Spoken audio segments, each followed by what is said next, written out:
Navigating the Quirks of Quantifiers. Master common errors and exceptions. Hello, language learners. Welcome back to another exciting lesson. Today, we're going to dive deep into the world of quantifiers, and more importantly, we're going to talk about some of the common errors and exceptions that learners often stumble upon. So, let's get started. As we've learned in previous videos, quantifiers are words or phrases we use to give information about the quantity of something.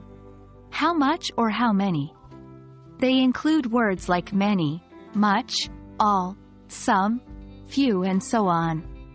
But it's not always straightforward to use them correctly. Let's examine some common mistakes.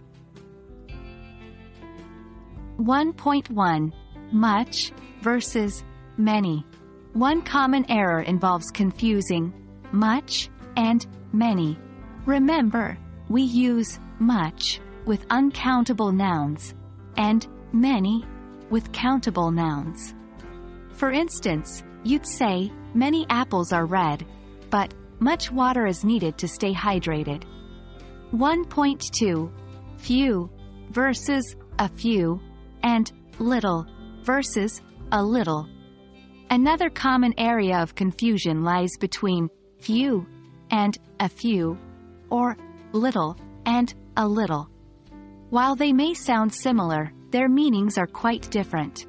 Few and little often imply scarcity, whereas a few and a little mean a small amount but usually enough.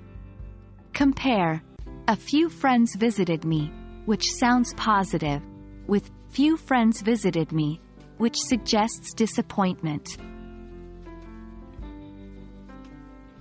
Quantifiers may seem simple at first glance, but they hide numerous exceptions and nuances. Let's delve into some of them.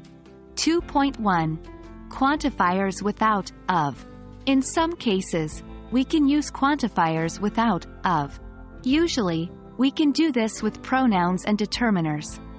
For example, all the apples can be all apples, and some of the people can be some people. 2.2. No as a quantifier. While no is often thought of as a negative word, it can act as a quantifier too. When used as a quantifier, it expresses the absence of something, as in, there are no apples in the basket. And that's a wrap for today's lesson on quantifiers, folks. Understanding common errors and exceptions will help you to use these tricky little words more effectively.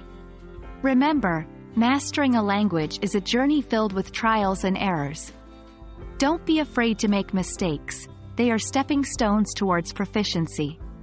Keep practicing, and I'll see you in our next video.